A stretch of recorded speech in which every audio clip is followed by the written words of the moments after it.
Welcome to Convicted Hearts. I am your host, Jen Magana, and I am so blessed to be here today with Annie. Annie, I have been wanting to reach out to you for so long. I've been wanting to be here for so long myself. I've been a subscriber of your channel for a while now, but I just would love to start, maybe for some of my viewers too who haven't got to know you yet. Like, you've been through a lot and you've really been able to put that into a very positive, you know what I mean? You've been able to really push forward and strive with everything you've been through. So could you kind of start, somewhat from the beginning where you grew up maybe? So I grew up in the suburbs of Houston, Texas. It's this small town called Pasadena, Texas, and I was probably on the borderline from Pasadena to Deer Park, Texas. Mm-hmm. And honestly, it's just like a little countryside. There was very few Hispanics, and there was just like us, like the few 10 or something. So Yeah. it was really relaxed. It was just a real chill environment. There was the crime was really low. I would say there was really no crime at all. And my parents, they were immigrants and they were just trying to start a new life, and everything was new and it was good. Everything was good. Um, and you kind of just grow up with with the culture. I was actually speaking on that today, Mm-hmm. because I was making a reference to the Houston rodeo and how sometimes I still get homesick. And I miss all of this that you grew up around, and it was just, I would say overall it was a good chill childhood, in the Mm-hmm. sense that I guess the place that I was at was a good place, but there was a lot still going on at home. And I say this a lot, and this is, I honestly, I never even thought that that I would be so vulnerable online about this. Mm-hmm. But I know that there's, and I say this too often, like I think there's purpose in that, and Yeah. just being honest about it, and just because it takes a lot to come on here and be like, hey, I had all this going on. Yeah, Not absolutely. everyone does that, but it's still part of the story. Like there was good and bad. So Yeah, absolutely. So, that makes a lot of sense. It doesn't matter sometimes where you grow up. It can be a great neighborhood even, but it really does come down to what's going on in the home, what's going yeah, on in the family unit. Did you have siblings in the house with you? I do. I have a sister. I have a younger sister, Okay. and we somehow, because of our parents, their relationship or marriage, it ended in a divorce. They ended up getting a divorce, and we're pretty young.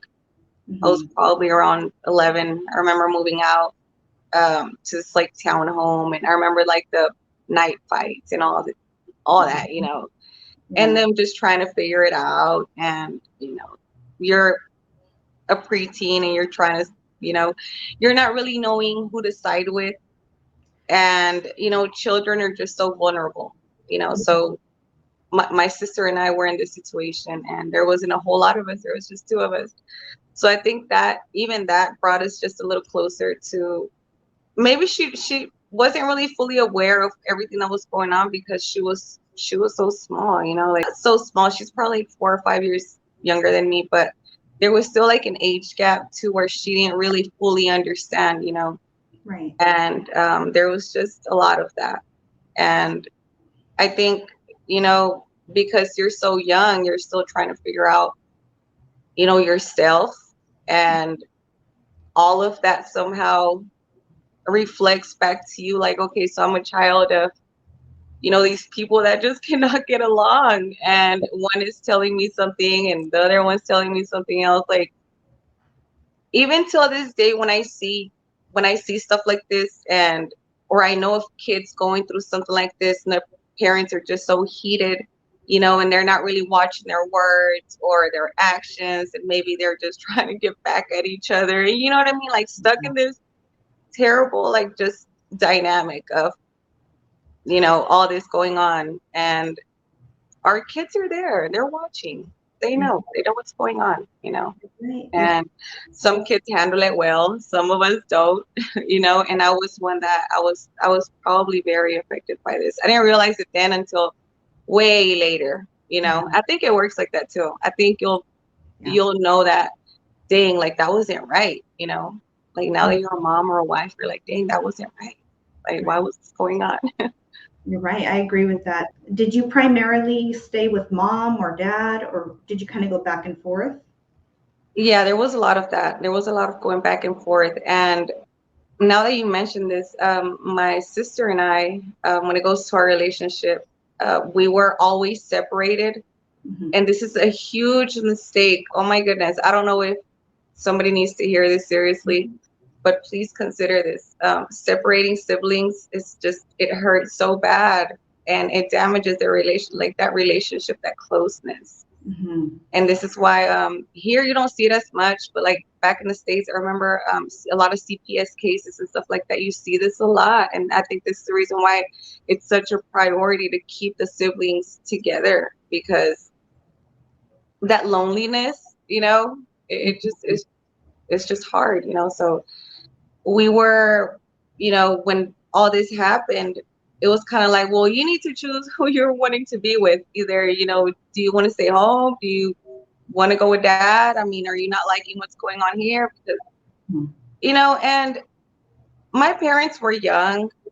This is now I've come to make peace with a lot of this, and I can tell you this without any resentment or like hurting or just any of that, because, you know, I feel like they were just really young. They were really young when they married. And my mom was, she was trying to do her thing, you know. She was young. She's always, you know, taking care of herself. She was looking good. She was out there wanting to do her thing, you know. And she's like, forget this. I'm young. And she's like, listen, this is how it's gonna work. You know, your dad is a great place for you to be, you know. And I did. I remember just going to my dad's, and then he was, you know, dating who he was dating, because again, they were so young, and they were, you know, they wanted to start over, and that was fine. They were in that right, you know. But it's still all new. It's still all new, and I don't know. It was a little hard sometimes. It was, because, you know, being around step parents, I don't know if you've been through this, but you know, that's a little complicated. Like for you as a young girl, young lady, you know, not having your mom being the primary in your life, was that, do you think that affected you in any way? You know what? Now that you say this, I had never really thought about that. I I actually left home very young, and out of my sister and I've been away from her the most. Hmm. And I've had to work through some like mom wounds. Yeah. And I haven't even really spoken about this on my own, you know, channel, but it's been, it's been a little hard, because you kind of learn how to go through life. Like for the longest time, she's always been there. Like she's always been there, but Hmm. it's kind of still like relying on yourself for a lot of things, you know. Yeah. So I think it just makes you strong too. I Yeah. think I turned all that, sometimes maybe confusion, like why would, you know, my mom not be there or not choose to be there for me right now in this situation, you know. But then I'm Hmm. like, okay, well, maybe she was just making me strong. Maybe this is her way Hmm. of doing things, you know. And having to find peace with that took Yeah. a lot. Yeah. And you know, it's just like a day-to-day thing sometimes, you know. And I think it's good to talk about this, because we don't all have those perfect relationship with our parents, girl. No, We don't. it's That's for work. sure. It's It work, works. Now, with your dad growing up, how were things with him? Was he a strict dad? girl. I mean, my mom was just like the party life, and my dad was just, he was, I think he kind of, you know, they both handled, you know, like the divorce differently, of course. You know, she was like, she wants to be free, and he found this person that was willing to just do church life with him, But I Mhm. think it was like way overboard. It was one of the very, and I mean this in no with no disrespect or anything, because I believe that, people have their own beliefs, and that's completely cool. But for me, it was like the whole, I remember just, getting to this, I remember him picking me up once. My mom was just moving around a lot. Mhm. And, this one time we're just bouncing around again. She was like, we're moving from Houston to San Antonio, Texas, like a few hours away, probably like a couple, I don't know, hours away. And, I remember me wanting to go, just move back home. My dad picks me up all the way in San Antonio, and we're back in Houston. And he's like, well, I just want to let you know that from now on, we have decided to just, do church life, like, fully, we're going to serve in the church and everything. And, there's not going to be any jeans in the house. We're not going to dye the hair. We're not going to do the makeup. We're not going to do the jewelry. Mhm. It's all evil. Yeah. And, it was like, okay, so I remember, girl, I've never even told this story time. I remember the very first time like, they were all gathered, all of us, like Mhm. myself and the stepkids, because there's now stepkids, and that was really complicated too, really complicated. Those were also like really deep wounds that I've had to work through that no one knows about, but myself and God, and, now you and your viewers, but that's also, so that comes along with the, with like divorce and all that. Mhm. And I remember we're all just getting to church, very early 2000s, and we were wearing this like long skirt that we were able to find at, like, I don't even know how we even found a skirt, like, and our, like, pantyhose were just like all loose. Our Mhm. shoes were just not even matching, and we were just standing there, being pointed by this preacher. And he's like, y'all need to come to the front, and you really, it's all new to you, and now that I look back, I feel like a lot of things were just constantly changing and new. So I Mhm. feel like there was no stability. And that right there took me to being, like a person that really, I'm like, dang, no, I want that for myself and for my kids. And I've worked hard for that. Like, when I tell you I've worked hard, to not have that, like, for my kids to not experience any of that. I'm not a perfect parent, because I'm not, because I'm still trying to work a lot of these things out, Yeah, none of us are perfect, but I think, like what you just said, we can only take what we went through and try to do better than that, you know? That was hard. Girls, high school for me, and I remember seeing all the cheerleaders doing their thing, looking Yeah. beautiful, and I'm like, why can't I? I'm sitting here stuck with this like long skirt, haven't plucked my eyebrows. I feel like it's still to this day, I don't know, you tell me how you feel. It creates issues where you question yourself, like, okay, is that right? Like, should I have worn that, or I don't know, it just makes you question certain things in life, and I think, stop it. You know what? It's been, and I said this in one of the recent lives, that's been the hardest thing. The religious wounds have Mhm. been the hardest and deepest till this day to deal with. Mhm. You know what? It's been easier to forgive my enemies. See? It's been Yeah. easier to be at peace with others, Yeah. than to get past this condemnation that I deal with on a daily. I do, especially if you're an addict as myself.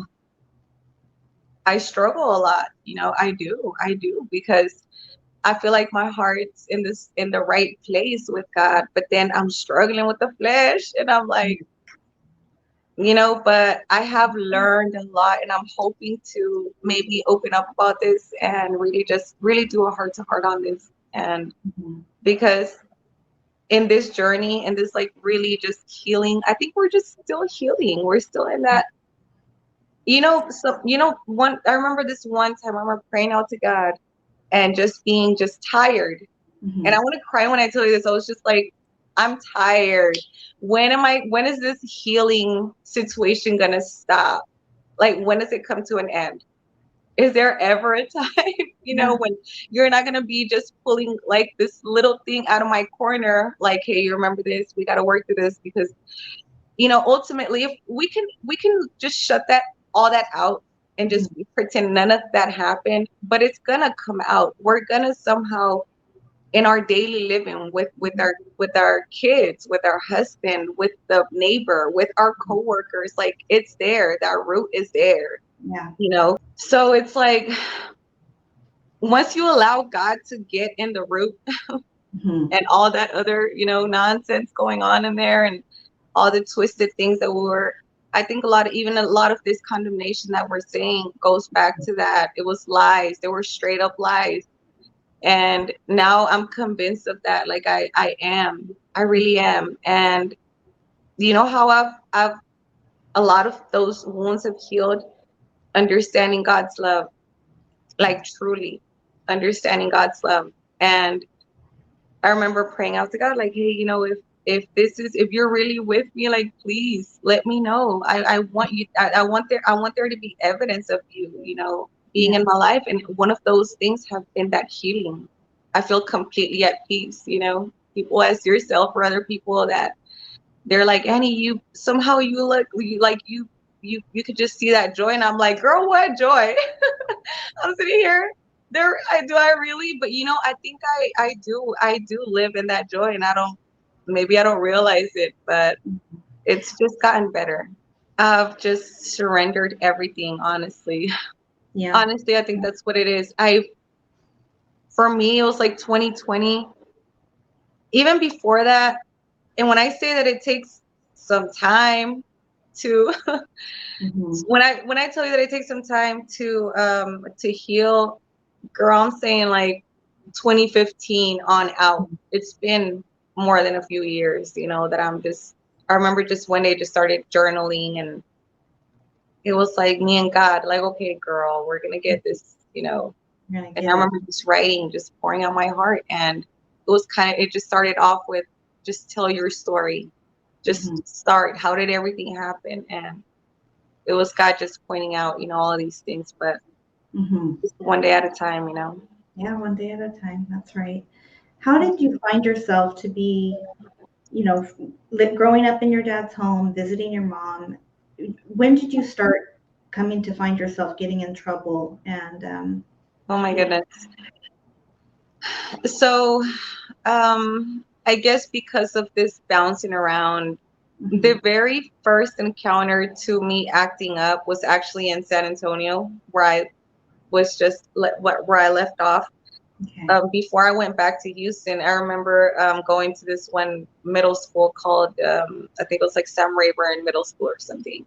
Mhm. And my mom just throwing us, and she just literally like, she's like, hey, so I'm gonna go work out of town. You guys are gonna stay with my new husband, man's Yeah. mom. So we're staying with the mom. We don't know this lady. And she's like, well, I'm gonna go now work out of town, and you guys are gonna stay here, and y'all are just gonna go to school. So I'm confused, as heck.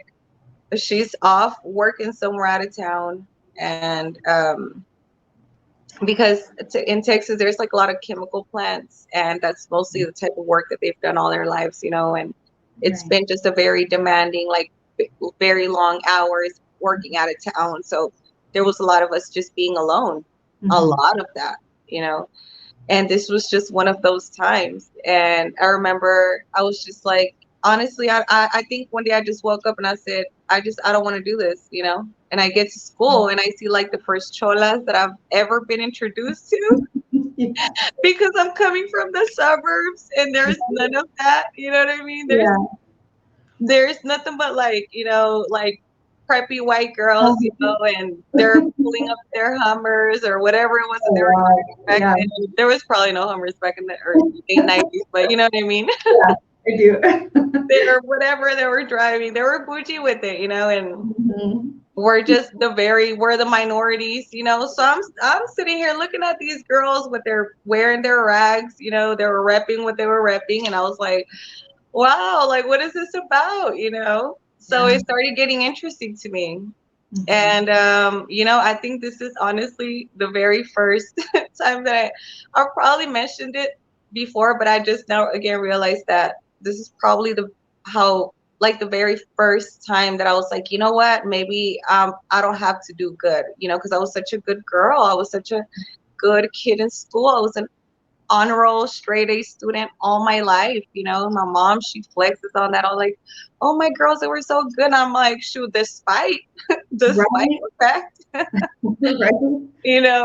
because it Mhm. was hard on us, and us, being girls. And Mhm. this is why my husband now, he's just, gosh, he's truly an answer to my prayers, because he's like, I just can't believe, he's like, you're childish in so many ways. Like, you do a lot of like innocent, childish things that you don't realize you do. And he feels that like constantly trying to protect me of just, I don't, this probably sounds really odd or dumb, I don't know, but a lot of that innocence comes from that, because we were just, I don't know, Yeah, no, it so makes sense. It makes sense, because we kind of sometimes get stuck at the age, not completely, but like yeah, somewhat. but like there's a part of you there. Yeah, Yeah, I agree. I and it's agree. like God knows that, and he'll send somebody Yes. to just, but yeah, it was just going during this time. It was just going bad for me. I started really because of all this, I would say. I mean, it sounds terrible to even say like negligence, right? But Mm, it's- for whatever reason, she was trying to do her thing. She was trying to work. She was trying to prove that she could take care of her girls, and she was on her journey. And I think a lot of our parents were on the same mission. Like, and this is why I love the fact that this channel and other channels give that space, for like all this mental health and all that. Because back then, our parents were not worried about any of that. They were like, Annie, you're going to a new school. We're moving tomorrow to another yeah. city in Texas. You're Pack going it to, up, and you right? better get with it. Okay. I don't want you crying. You're strong. You're independent. You know how to make it some huevito. You're gonna be fine. Get your butt to school. Yeah. And you're, embracing now cholas. And they're Right. like, girl, let's skip school. Yeah. So, question: did the Cholas embrace you? Did You you? know what? At first, yes, but then it wasn't like that. It wasn't like that. I think it wasn't the very first fight that I had, Mhm. but I think after, like, I think I stopped being a child and I started being like, kind of like going into my teenagehood, like, hey, this is gonna fly and this is not gonna fly. Yeah. And as a girl, I'm the older sister, so I didn't have an older sister to just be like, hey, Annie, I'm gonna back you up whatever happens. I had to Mm, have a lot of these fights to myself. mm, yeah. A lot of these things, I had to handle on my own because I didn't have anybody there. I couldn't go home and be like, hey, mom, somebody, this was happening. I had to really just buck up, and a lot. I think this is when that my heart just began like hardening a little bit because I realized that it was just me, myself, and I, Mhm. it was gonna be nobody there. So it was hard. Yeah. And yeah, I mean, we started skipping school, we started smoking weed, Mhm. and you know how it goes. Mhm. Yeah. Yeah. Did you end up, I mean, as time goes by, did you find a couple like good friends or people that you felt like you could confide in, or it just stayed being tough like that? I mean, out there, I remember I ended up, just making good friends, and Mhm. I wasn't there long. I remember I was just like, I just have to go home, I don't even care if I have to stay with my dad. And like, I didn't really know what I was getting into yet, and this is when it got really bad, staying with my dad. I haven't been really open about it just because I feel like I don't want to disrespect anybody, but at the same time, it's like, this is my truth and this is what happened. And we have to bring awareness to this. We do, because it's wrong, a lot of the stuff that happens when there's like step parents, like step kids and like step siblings and all this involved, like, we just have to be more mindful. If you're not ready for something like that, don't get in. don't get in it, you know. I feel like that. There's Yeah. times, you know, when you really just can't avoid conflict, like if the other person's very like, you know, but then there's times when you can. And I feel like a lot of the situations that were going on could have been handled right and they weren't, you know, they could have been handled better. Yeah. And that just led from like one bad thing to another.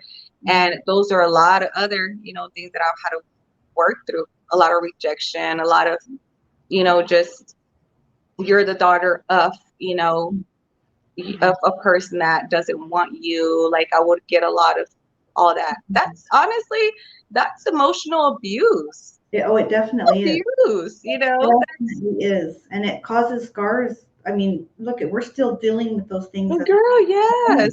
yeah. Yes, you know, you know, nobody loves you. And then my dad's working all day long. I'm not seeing him whatsoever. He's getting home really late at night and he doesn't, I mean, there were situations where, you know, like me and, you know, her daughter would go to the same school Mhm. and, you know, she would have me ride the bus and she would drive her daughter to school, you know. We're both going to the same place and she would be like, nah, you know, take it. I mean, you know how I take it now? Like, take your ass to walking.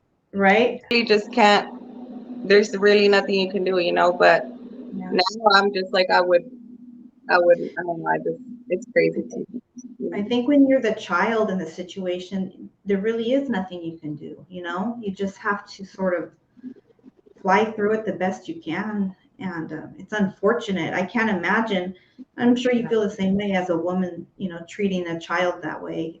Yeah, now that's what I'm saying. And I think that's why it's been even a little harder for me now because I'm like, now that I'm a mom and I'm like, how could a grown ass person do this? That's insane, you That's know? twisted. Yeah, And definitely. the only way to come around to forgiving something like this, because this is just something very minimal. I'm saying like things were very extreme in the home. Mhm.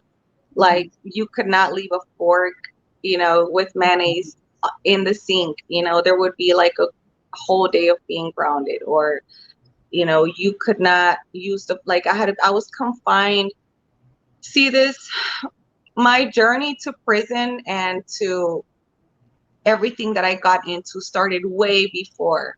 Gosh, I wish every parent knew this. I Yeah. wish there's times, you know what, as parents, we're like, how could my, you know, son, how could my daughter have gotten to prison? How could they have gone from being this, you know, nice kid to just criming? Well, you know, there was something that led this there.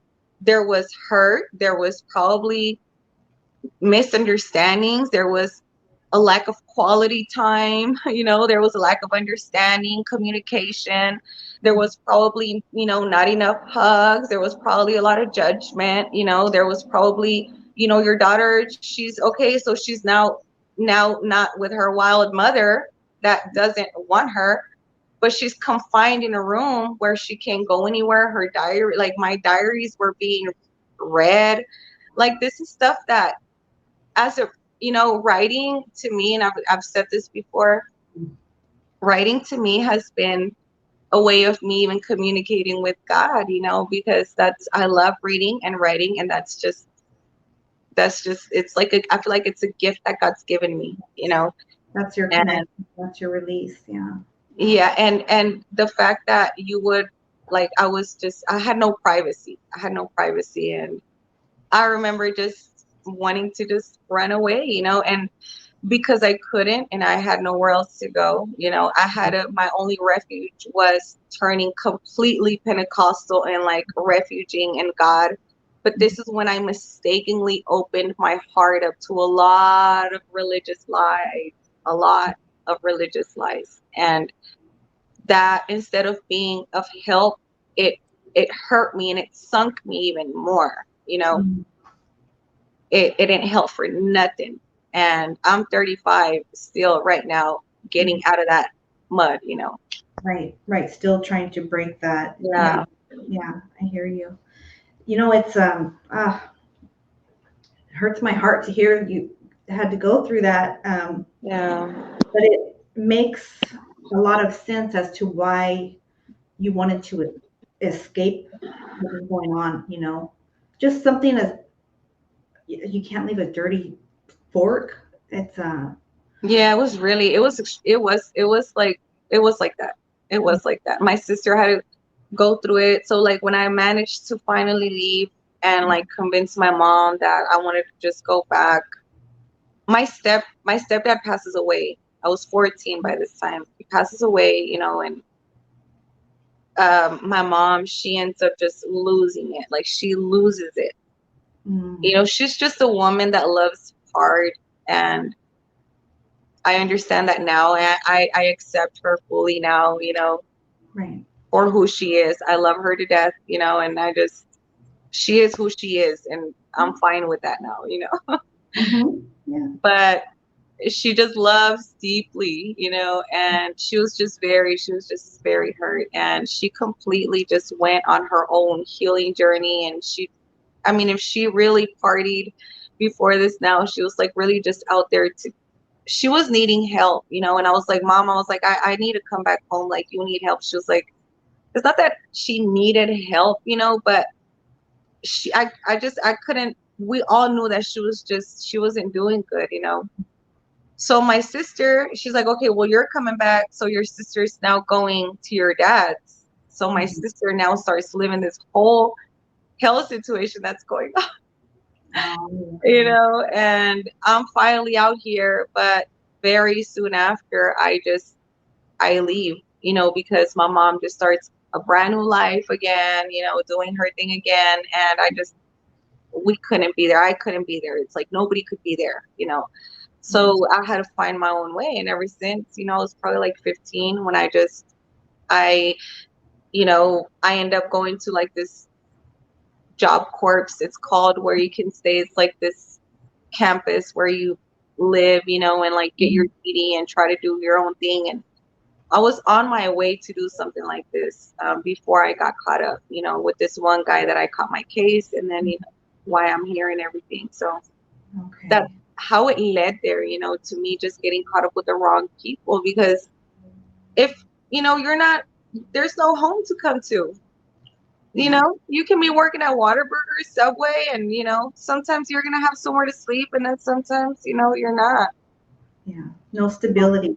Yeah. That Yeah. definitely causes a huge impact. When you say you got caught up, in a situation with some guy, was it something that took you by surprise?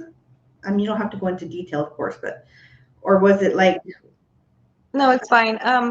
Well, I remember I had this one friend, because we're kind of just already out there, and I was a little more independent. I was staying home and not going, just kind of back and forth, staying with friends. And but I had a job, and we were kind of going out, and she had this one boyfriend, and he was incarcerated. And it was like a county jail situation. And he has this friend, and they were just writing each other, and we're sending each other pictures. mhm, And, this guy's like, his friend is like, hey, who's this girl? I want to, let's PayPal. You know how back then, yeah, yeah, not PayPal, PinPal. yeah, And it was like one of those things that it was done back in the day, right? Well, it's still done now. It's still yeah, done. But I think back then it was just, I don't know, it was just seen a little more. And we started writing, and we fell in love. We fell in love. He was a thug. It was like that thug loving, and yeah, it was, you're new to love, so you don't really know you don't know your boundaries. You don't right. know how far to go with someone. Girl, this could be like a whole segment. If you I haven't spoken know. about this, you Yeah, I'm should. ready. Because us as women, like, we were, especially young women. Look, I mean, Mhm, I had every girl. I was bound to. Honestly, I was bound to fail. I didn't have a chance from the get go. I had no stability at home. I didn't feel loved. I didn't have a stable home. Like, mhm, I really couldn't rely on either of my parents. I wasn't being, and all of a sudden you're having this one guy, telling you, hey, there's this lavish life. You know what I mean? There's this good mhm, life. what's up? Are you down, Mhm. to do things to get this money? And you're so in love because he loves you so hard, Yeah. It had to feel like a rush of, and especially being a young person, like a teenager, you probably thought, here it is, finally, like that love that I'm looking for. It probably felt so good to think, Yeah, and it was new, and it was like on this other side of town. I finally left the suburbs, and I was out there. Just it was everything was just different, and it felt like a fresh start. It felt like, wow, I'm ready to get away from all that. I want something new, and I was trying to do college. I was ready to start, that semester, that fall semester, and then I catch this case. We catch this case, yeah, and it all just happened so fast. And next thing you know, I mean, I'm out here deported. I've never been in Mexico like longer than, I don't know, a month. For summer vacation, it was really hard. how old were you I mean, do you remember how old you were when you came to the I was States? 17 when I Okay, first, yeah, when I first caught this case, and it was a robbery case, okay. and it all just started because he was. So we were writing. He gets out, and he, of course, we all hope to do well. We all have that promising, like, hey, I just got released, and to me, it was exciting to live this new, you know, you know, Adventurous life. Yeah. yeah, like with him, like, wow, he's this guy, I'm really digging him. Like we instantly like liked each other, and even through like letters and everything. So Hmm. it was when we started spending a lot of time, and it was like we're just wanting to, I don't know, just Yeah. do things Right. Yeah. really, really just serious, like really just wanting to do things right. And I quickly realized that having a record is not Mhm. going to be easy, to find a job. And I start going through that with him, which I'm sure that you're, I mean, you've heard plenty of stories and you know this very well. Mhm. So it's like he gets out, and when he's having all these difficulties, and like many men, not many just men, like women, period, many, felons or were out here, really trying to start over, but it's really hard. So it's of Mhm. course easier to just go back to your ways. So I was easily and really quickly introduced to what he was doing. Mhm. And his mom, because she knew he was out there criming, she really tried to do, what, out of when I look back and I look back at all the women in my life, I'm like, wow, somebody did something right at some point, Really? you know. At Okay. some point, this lady, she was like, hey, listen, girl, because I was just so dumb in love. Yeah. And I think more than once she tried to get this across to me, like, girl, you need to go home. Like, I'm not trying to tell you just, you're gonna get your little butt in trouble, and Mhm. I wasn't listening because it's so smooth the way it starts. Mm. Like, hey, so tonight, because the apartment complex we're staying in, like right up front, there was like this whorehouse, Mhm. and you're seeing, all these paisas because honestly, like they're the biggest clients, Yeah. and we're seeing them pulling up, all day long, and these girls are making big bank, and Mhm. they have big bank because how are you, how is it that you all have money like that, Yeah. Yeah. so there's a lot of money there's a lot of money going on right in Mhm. front of where we're residing, Mm. blazing all day, just watching you. So you're You seeing know? this happening all day. Yeah, and he's already a little money hungry. Yeah. So he's like, well, hey, guess what? I got a homeboy, right? This is exactly how it starts. Mhm. I got a homeboy, and Yeah. he's thinking of let's Yeah. do Yeah. this. Yeah. Yeah. I've heard this similar story several times, That's how it starts. Yeah. You going back to what you had said, you were deported. How does that work? When you're arrested for an alleged crime, are you tried in the US, or are you just immediately deported, or how does that work? Okay, so when we first got picked up, which now I would argue like if I really wanted to, and we're kind of still debating that. We haven't found the right lawyer too, but um like my original charge was an aggravated robbery case with a deadly weapon. There was a gun involved at first, right? But the gun wasn't even a real gun. We found out later, and they never even found the gun, right? The house got raided and everything. And it was just it was a fight that happened outside in the apartment complex between like some drunks, the Mm-hmm. boyfriend and myself. And there was nothing taken, but they were just so angry that they called the cops on us and said that we had robbed these guys, right? Mm-hmm. So 2 days later passed by, they knock on the door. This guy that I'm with immediately takes off running.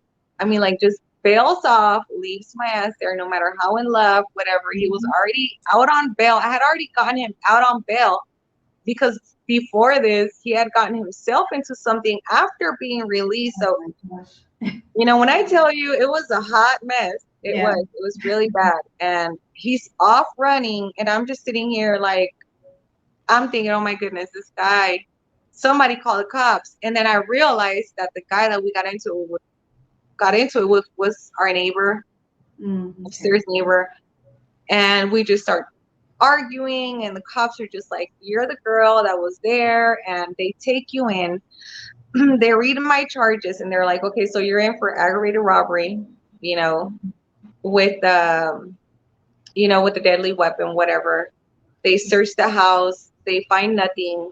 So then I get like an court appointed lawyer, which Mm-hmm. I'm sure it's the same in the state of California, right? Get Mm-hmm. a court appointed lawyer, and my parents know absolutely nothing of, they don't know what's going on because nobody's ever been in trouble with the law, period. I'm like the very first person to be in trouble like this.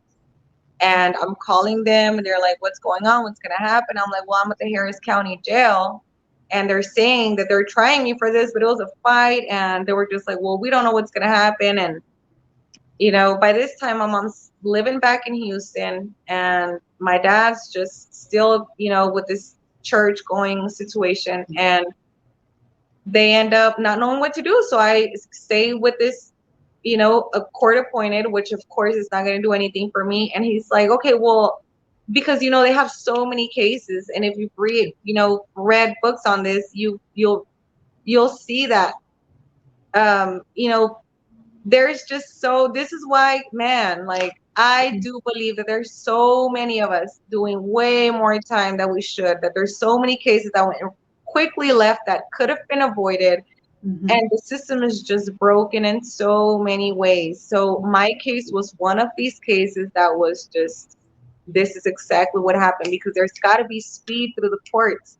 They're Mm-hmm. trying to get through everybody. There's Houston's a city that has a lot of crime.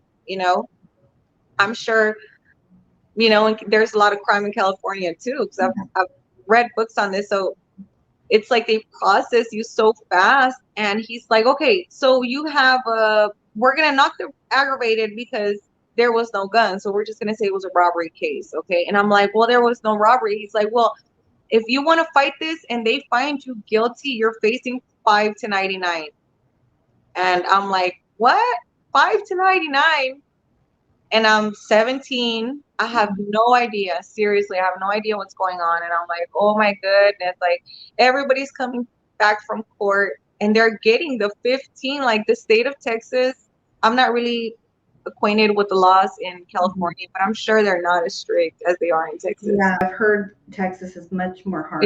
It is really bad. I Mm-hmm. mean, the state prison is terrible. I mean, it's literally like Green Mile type of, bad. It's really bad. So, this lawyer is like, okay, so this is what we're gonna do. We're gonna get you want to sign for 7 years of probation? And I'm like, 7 years of probation? And I'm like, that's a long time. See, this is exactly where it starts wrong. Okay. 7 years of probation, who can keep 7 years? Like, who? Like, it's just kind of even setting you up. You're 17, you're gonna get in trouble. I don't think there should Mhm. be set like if you want to give probation to a kid, man, let it be a year max. Like they're bound to just get into stuff because they're just at that age. And I'm like, who would have 7 years this way? This crazy. Even grown people on probation, like that's insane that the Yeah. government wants to just babysit you that long because that's exactly what it is. I think a year is enough, you know? I don't know, this is just me. Crazy. No, I agree. I agree. That's a long time. But I'm like, so I'm like, okay, well, I'll sign the 7 years. And he's like, no, well, how about, he's like, well, you're an American citizen, right? And I'm like, no. And he's like, okay, well, then this is what we're going to do. He's like, you're going to sign 2 years. Um, and, we're not going to fight this. And it would just be easier for you to sign for the 2 years. And he's like, you'll do like a 6 months or something in state prison, and you'll be released. You'll do like a fourth of your time. And I was like, it sounded like easy to me, but then what he did was he turned me into INS. Like he reached out to INS, and I get this letter after a month after I was sentenced to the 2 years in TDC. I get this like just letter in the mail, and they're like, hey, so you have an INS hold. That means that once you're released from state prison and you're paroled, because you still have to parole, Mhm. like INS won't just go up to the county jail and take you. They'll let you serve your time in the state of Texas, however many years, if it's 2, 5, 10, 20, however many, you're going to serve time, and then they're going to turn you over. Like once you're released or paroled out of the state of Texas, like the prison, then you'll be picked up by ICE. And then back in the early 2000s, because Bush was just raiding there was just a lot of this going on. We were crowded already, like the immigration courts and everything was also just chaotic. And I remember staying in tanks, getting moved around Texas for like months at a time. So I did like a whole nother, I don't even know how many more months, so that's kind of, just how it works. When they were moving you around and you said you were waiting and even like holding tanks for all those months, or what was going through your mind? Can you remember that feeling of like what's going to happen, or did you have any clue what was going on? I remember honestly, I remember just being afraid Yeah. because, and it just felt like just the death to my dreams and to everything that I just felt like. And you know what, honestly, if I'm really honest, the biggest feeling that I felt was I felt betrayed, and I Mhm. felt just cheated. Yeah. Like, wow, I really thought that this person he was going to he was just going to fulfill my life, Mhm. so to speak, from everything that I just felt like I was lacking before him. And now this is what happens. And you know what?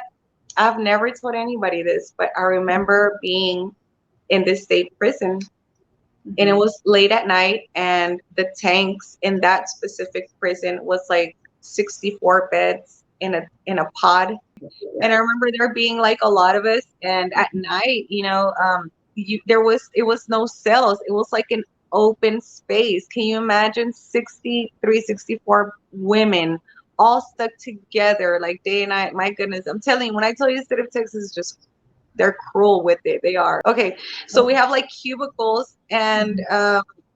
this one girl next to me, everybody's sleeping, and she's like, you know what, Annie? She's like, have you not realized that this guy was just using you to just make more money?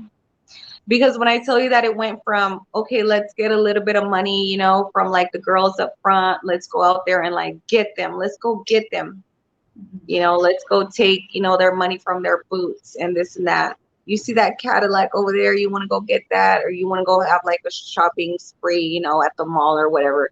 And when I tell you there was like shopping sprees, there were shopping sprees, girl. There was like diamond rings involved and everything. There was like clean, out in Texas, there's like Jordans are big, and you had like there were grills involved, and like this whole, just, I don't know, it's just, by the, like, I hadn't stopped to realize that, at first it was like, I'm gonna go get it, but then it turned into, hey, I think it would be a good idea, if we would hit them up. Like, if you would go in and you would pull them out of the bar, and that's all you got to do. All you got to do is go in there and, do this.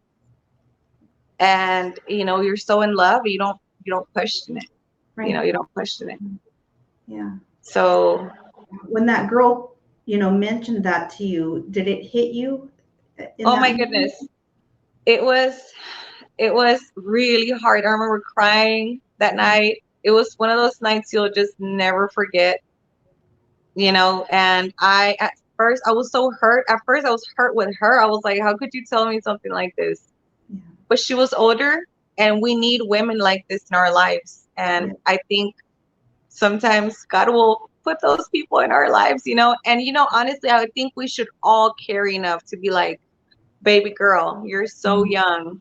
You need to hear from somebody. And I have to tell you this, open up your eyes and realize what's going on. You need to, she's like, you're young. She's like, listen, this is what's going to happen. And gosh, I still remember her face, and I hope she's well, wherever it is that I had so many good, people that I met in prison. I say this a lot, and there was just women in there that are really just willing to help, and she changed my life for the better, because she was like, this is what's going to happen. She's like, you're going to get out. You're still so young. You have about 6 months max, let's say, even if you don't parole out, you're going to be max 2 years. Mm-hmm. And then, you're going to start over. You're going to be really young. You're going to, meet a guy, man, that really loves you. You're going to have kids. Like, she played all this out. And I was like, I couldn't even imagine that. I was thinking so hard of writing with my man. I was like, this is not what I want to do. No, I don't want to do that. Like, I don't want to meet anybody new. I believe that he's going to get out and just do good. I want to write this out with him, and, I quickly realized, once was picked up by, INS and everything, and jumping around, and like finally being deported, and the impact of that, like, even just being picked up by this like immigration bus, and it was full of men, because honestly, back in the early 2000s, the only people that were really getting deported like that were like criminals, and there was just no women but me and like this other girl. She'd done like probably five, I don't know, she was a big felon. She was not worried about, she's like, girl, I'm going right back. As soon as I get dropped off, we're turning right back. That would be terrifying, being on a bus with mostly men, and then someone that had done a lot more time than yourself. You're so Yeah. young. You don't really Yeah. know what you're showing up to either, right? You said you'd only been to Mexico for like vacations and things like that. Yeah. And you get dropped off. I remember it was like 2 o'clock in the morning. You get dropped off at the bridge, and I was lucky enough. My goodness, I was blessed enough to be deported in the exact city where I'm from and where my family resides. So they were all there at the bridge waiting for me, and it was like a sweet welcoming. But my grandma had just passed away. She passed away on my birthday while I was being held by INS. To be, I had already been released. I was supposed to already be out here. She was really sick, and she was waiting for me. I remember calling her from like the INS place and being like, hey, just, I'll be there shortly. It should be a few days. And they just took too long, and I didn't make it, and I called home on my birthday, and my mom's like, hey, she just passed away this morning.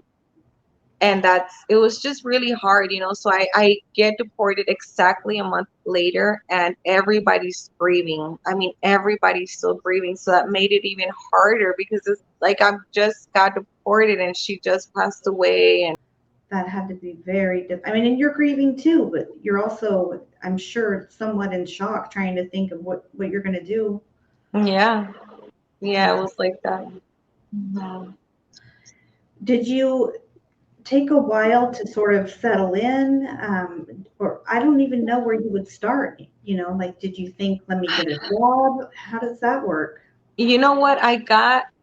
I remember just I remember thinking, I was in shock. I think that's the word Mhm. for it. I was in shock. And I was just, I remember just getting through every day, just like one day at a time. You know what I mean? Like just one day at a time. I was like, okay, well, something's got to give. At some point, I mean, I may just be able to go back. Mhm. And, my parents, by this time, they're like, okay, no, this has really caught our attention. Like, I think we did something wrong. Or like, I think something's going on. Like, we should really just, what's going on with the girls? Mhm. And it was just, I don't know. I remember just feeling lost, of course, feeling really lost. I didn't know what to do. So I ended up just staying like 5 months, and I went back. I was pregnant with my son. I met this guy, had just been recently deported. He was a criminal as well, but he was trying to get back legally and do things right. And he ended up doing that. But Okay. he's like, and because I'm feeling betrayed by this one guy, Sure. I meet this other guy, and it's like, you're just so emotionally hurt. And anybody else would of course, judge me for this and be like, girl, why were you jumping from like guy to guy? Like, how could you just be so in love with this one guy and then now you're meeting this one guy? Honestly, I don't know why. I still question myself, but I think it was because you're not thinking clearly. Yeah. You meet this guy that's from where, your home, Mhm. like your hometown, where where home is to you, and he knows all about that, and you're sitting there, just reminiscing on this, and Yeah. having this genuine like friendship, and he was like a cool guy. So you just, I got caught up in the moment, and I ended up getting pregnant, and then we're like, okay, well, we can't have our baby here because Mexico's not going to work for us, so we end up going back, and that's when we get caught again. And I end up doing more time. I end up having my baby in prison, and all of that happened. And Wow. it was just like from bad to worse. Mm. It was Yeah. just like I can't even remember going back to, I think it just all started when I was probably, I don't know, 10, 11, and it ended, probably, I don't know, 10 years back. It was a long, It's a lot to go through. Yeah. it was a lot. So when you and what you said about meeting that guy, I totally get what you're saying. Like when we're in such a vulnerable place, we're just trying to find something familiar and something to get through that painful time. So, I get what you mean by no judgment should be for you at all because God only knows, we've all been in positions where people may judge us, but until somebody has gone through that, you don't have any right Yeah. to do so. Yeah. When you were going back, you were pregnant and you were caught going back? Yes, we were able to, because he was like in the business of getting people across. Yeah. It was easy for him. He knew exactly. I mean, again, and Mhm. I love the fact that this is like criminal friendly channel. Of Thank course. you for this. He was a girl. Yeah, he wasn't out here doing the best things. I So hear you. so it was like, he's like, girl, we can get you across, Mhm.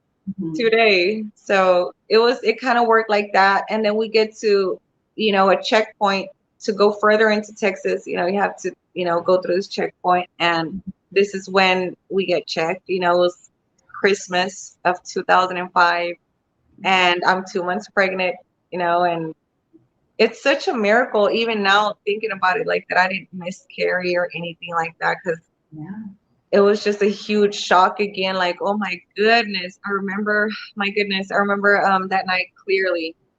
And I was driving, because at first he was driving, but he's all tatted up, and Mhm. I didn't want them thinking like, he's trying to, I was like, I was like, I think it would just be easier for me to drive, which was just a terrible idea. Till this day, it was just not a good idea. But we end up getting stopped.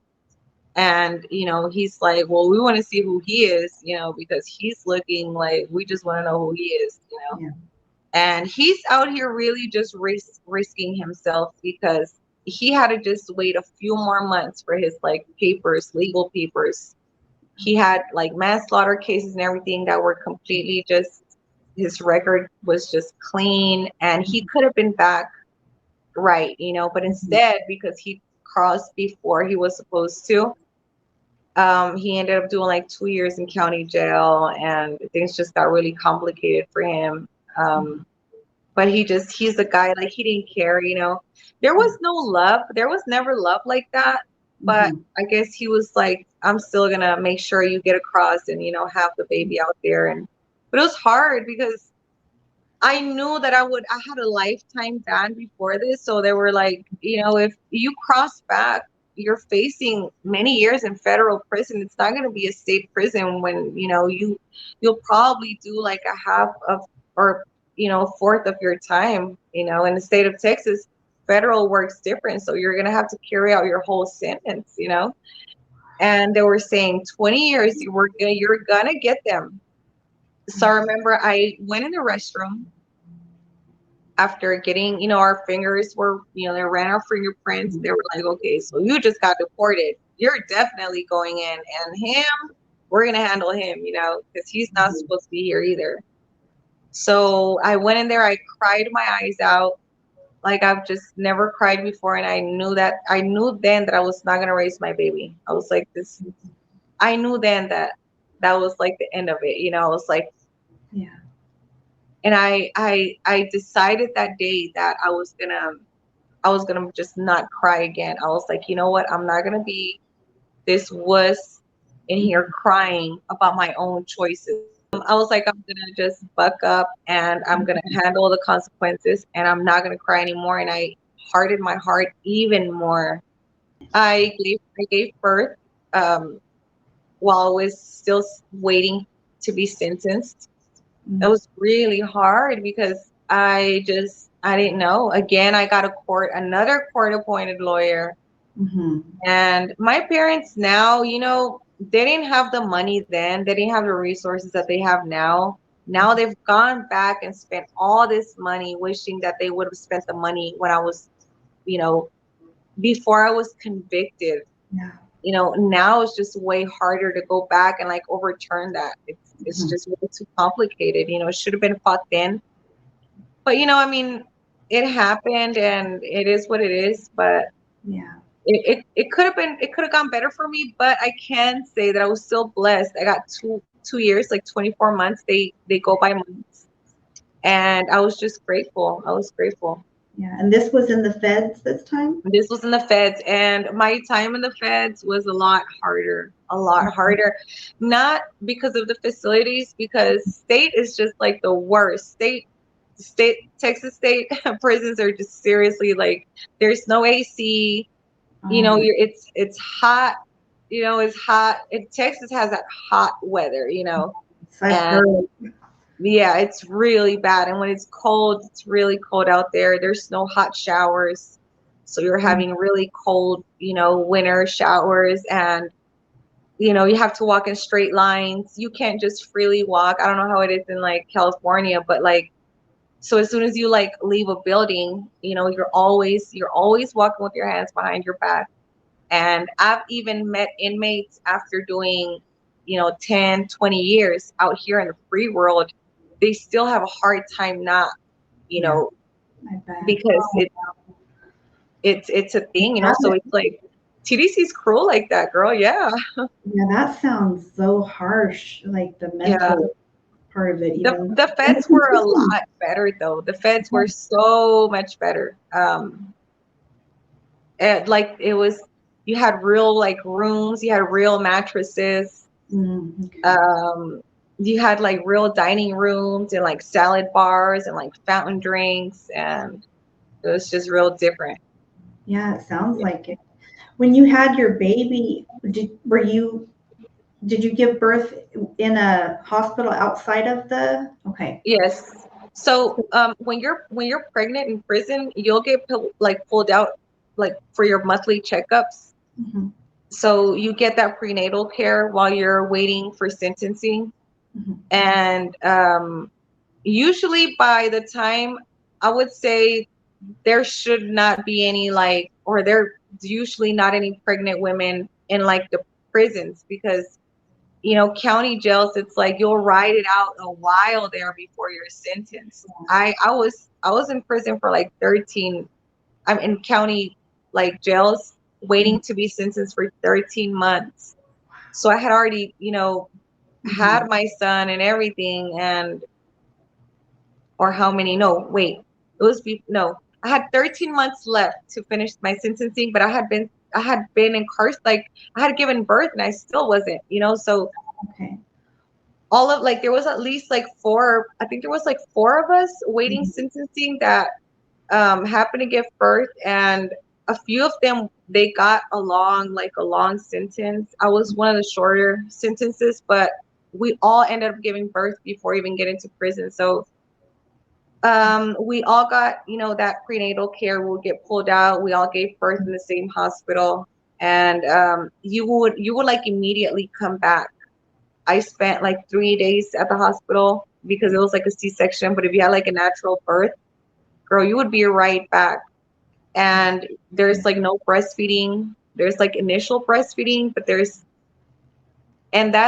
just, one of those things that I had to go through, on your own in your cell. I remember telling the guards though, like, because you just gave birth, and you're having like you're new to being a mom. I was new to being. I was like, oh my gosh, my body. It's like you're feeling all kinds of ways. You're missing, your baby inside, and I remember when I gave birth, you're, cuffed to the bed and everything, because you're an inmate. You have guards at the door, um, at all times. I remember like the very first diaper that I changed, the guard helped me change the diaper.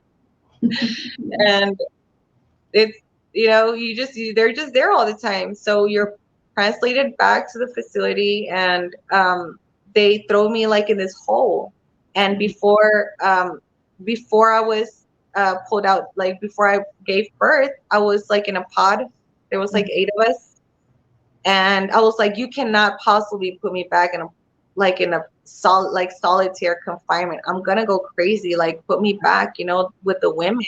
And it was like one of those things that I had to really just stand up, like Mhm. really just like, hey, like, warden, like, listen to us, because it's not just me. I was the first one to give birth, and Mhm. after me came these other women, and one of the girls she'd already been sentenced to 20 years, so she was already having a hard time, really hard time, Yeah. so I was like, we need to be around each other. And I thank God that there were women there that were really there for me. They were like, okay, girl, this is gonna, like that other girl, and now that I think about it, I had women all along in my life, Yeah.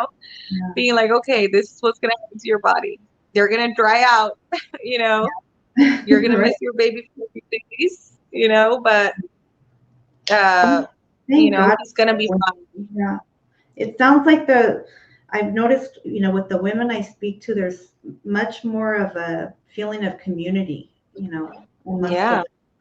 And especially because they were way older, and they all had a lot of, you know kids. I remember, I'll never forget this one really good friend. She gave birth probably like 2 or 3 months after I did, and when she came back, she was asked to be put in the same pot that I was in, because she had really bad postpartum depression.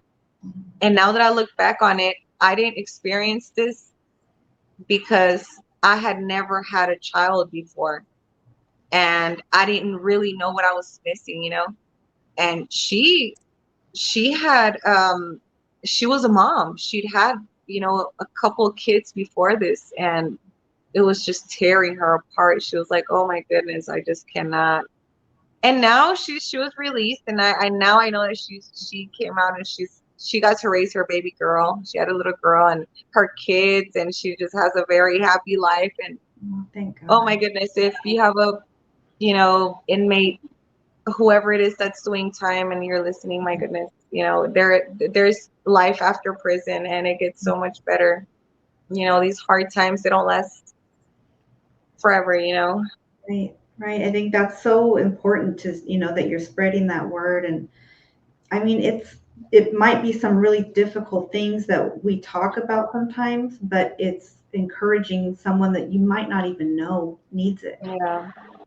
And even like people that are doing like long time, I got to meet women and just people that are doing a long time.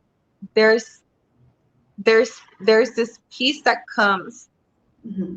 to an inmate after a certain period of time, where you're completely at peace and you can still experience that, Mm-hmm. like that fullness. I think once you've made peace with all this turmoil and all, no matter if you're in or out, Mm-hmm. um, I think God is so good that He blesses us with that peace. You know, He lets us come around to healing and just be like, man, you know, it was hard, but I made it through. You know, and now I can speak about it. Now I can, you know, tell you that it's gonna be okay. You know what I mean? That's beautiful. I mean, nothing compares to that. You know. You're right. You're right. What a comfort, to feel that. When were you able to make arrangements for your baby? I Was that did. I did. I got ahead of um, I got ahead of the state because the good? state is, I mean, quickly involved as soon as you give birth, and they were. I was able to get this just notarized letter. My parents came up to the jail and they signed, and the warden was kind enough to help not just me but like the other girls get Mhm. this same situation, you know, done before, you know, the state would get involved, because we were all lucky, thank goodness, you know, to have somebody back home that would, you know, help us with this. But a lot of Mhm. women are not this fortunate, and I cannot even imagine. My goodness. I Yeah. mean, I cannot even. So my mom was there as soon as I gave birth, and they notified her. She, you know, traveled from Houston to Corpus Christi area, and she was able to drive back with my baby, and she got to raise my son for like the, you know, 13 months that I still had left to do. That's So it was difficult for her too, because she was, you know, living her best life out there, and all of a sudden, you know, we had this little baby, you know, and it was a change for all of us for sure. yeah, I bet. It was. How did things go for you when you get out this time and you're deported Mm, back? Well, I mean, for one, my relationship with my parents was a lot better now, because I think this just brought all of our attention, like, hey, you know, there's like a little baby now, and she was very attached, you know, Mhm. of course, to him, and but she also stepped aside, and I'll always thank her for that. There was still like a power struggle even through all his probably elementary years, because you know, when we speak on deportation and all this, and a lot of families go through this, and not just, you know what, I'm going to say not just deportation situations. I'm going to say anybody that has done time, Mhm. or anybody that has had their kids taken away, or there's been like a third party involved, Yeah. your kids are going to get used to being with that other person. And there's now, especially if, like, let's say the mom has custody, we see this a lot. Like, the mom has custody, like the grandma has custody, and the daughter is trying to get her life right, you know, and then they're sitting here kind of fighting over what's going to happen with the child. All of these things happen even after we're released, like here or there. It doesn't matter where you're released, you know, your kids are coming into their lives is going to be like a whole challenge, you Yeah. know, especially if they're older. With me, it worked a little easier just because he was still a baby. He was like a little baby, you know, but even then, like him back and forth, and her really wanting to be involved in like sometimes decisions that maybe I wouldn't, you know, do. And Mhm. it was hard standing up to all that and having that identity now as a mother, and being like, no, I think this is what's best, you know. So eventually, like, she learned that I was trustworthy, you know, like, okay, it seems like you're gonna do okay. So Yeah. she started, you know, learning that those boundaries. And you know, when you know, with family relationships, it's like that. I feel like, you know, especially like us, like Hispanics, I don't know, we're not really just taught like, hey, so there's boundaries and you can use them with me as well, even though I'm your mother. Yes. Girl, nobody's telling us this. Right. Yeah, Yeah. it's like. We just go by what, oh, you're gonna do as I say. I don't care if I'm like 50 and you're like 30. Like, no, it's just Yeah, no. you're right. I'm glad that you found that balance and you were able to establish that with her. Yeah. What is your life, looking like now, and what has changed this time for you? After, my goodness, from those days when I was trying to settle in and find myself, I was able to find a lot of good people that led me to good places. And I was able to just ground myself and just do everything that I had always wanted, which was to just have a stable home and just do good and be good and fix myself, in many ways. Because once you decide to make change, like once you decide I want and I need a new life, and sometimes you don't even decide. Sometimes life tells you, hey, you have to start over. And that's what happened in my case. You Mhm. have to start over, and you have to grieve, and you have to heal, and you have to move forward. So you start that process, and it hurts. And sometimes, you relapse into back old behaviors. Mhm. Because with me, it was deportation afterwards. But with a lot of people, going back to, again, people, when you're incarcerated, you have to learn how to live among people. You have to learn how to, dream again. I mean, that Mhm. simple, just that very simple, dream again, believe again, Mhm. second chance, you can start again. Yeah. For Yeah. that to even sink in, it's gonna take a while. It's gonna take you a while. At first, you're gonna be labeled. You're gonna be, Mhm. people are gonna be like, "This girl, you're a convict," because that's what you are in papers. Like they're telling us, "Hey, you are a felon. You're a two-time felon." And it's not gonna, society's not gonna. So people I judge had you. people watching their purse around me after I got deported out here. I had to go through, like, there's a lot of this. There's stigma around it.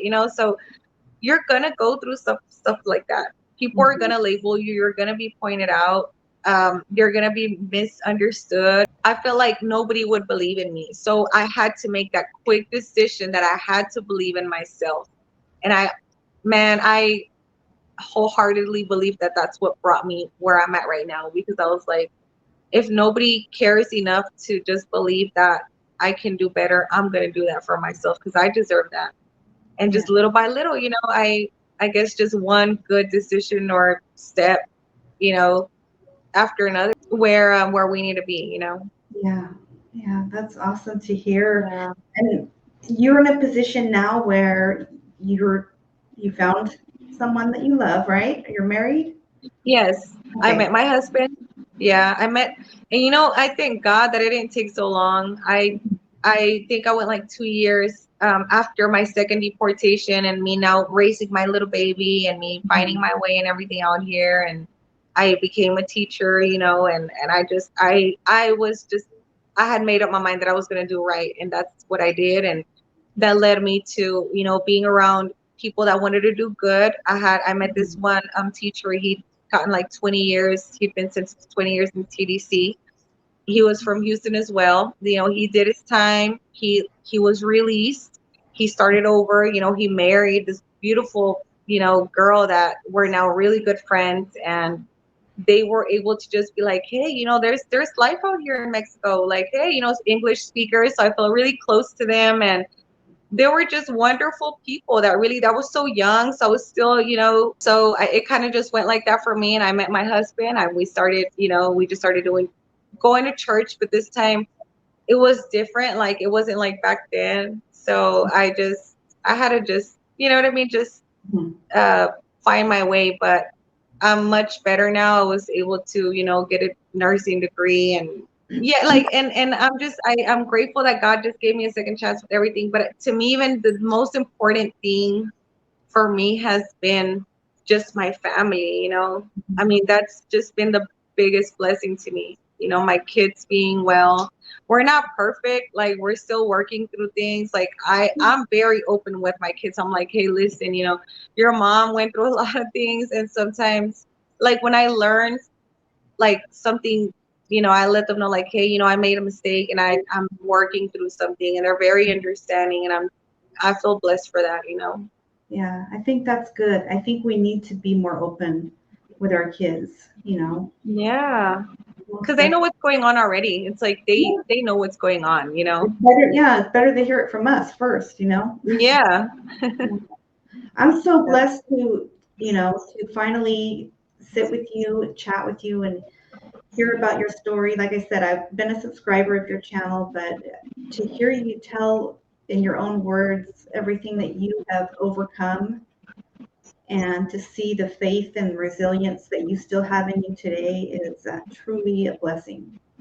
And I thank you, Annie, for sharing your story on Convicted Hearts. And Yes, thank you. Thank you for having me here.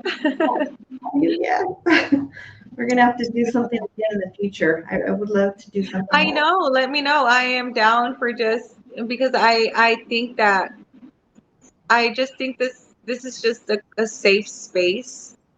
It's like definitely. that corner of the internet, Yes, that allows us to connect in these ways, and to just let others know, like, hey, life is hard. It is hard. Life is unfair, and we have things happen to us, and sometimes they're unexpected, but you can rise from that. And I think there's blessing in that. So I'm down anytime. Let me know. I love it. All right. Thank you so much for having me. Thank you. And do you want to give your IG and socials for Yes, Convicted I Women? am on YouTube as Idalia Annie Castillo, and on Instagram I'm as Annie Cas 23. Everyone that's listening, you guys leave a comment below. Go follow Annie. And remember, you guys always keep your hearts Okay. convicted.